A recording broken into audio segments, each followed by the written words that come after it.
it's Casey Katniss.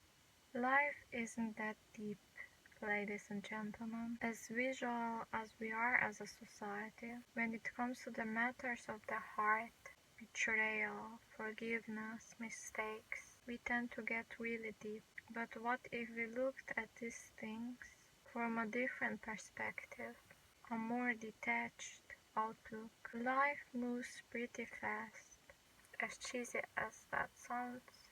And honestly, it's not that deep.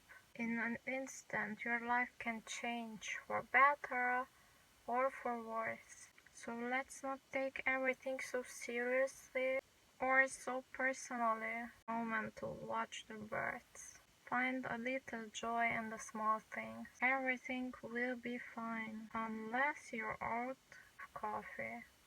Then we need a small intervention. It's not fine yet. It's not the end.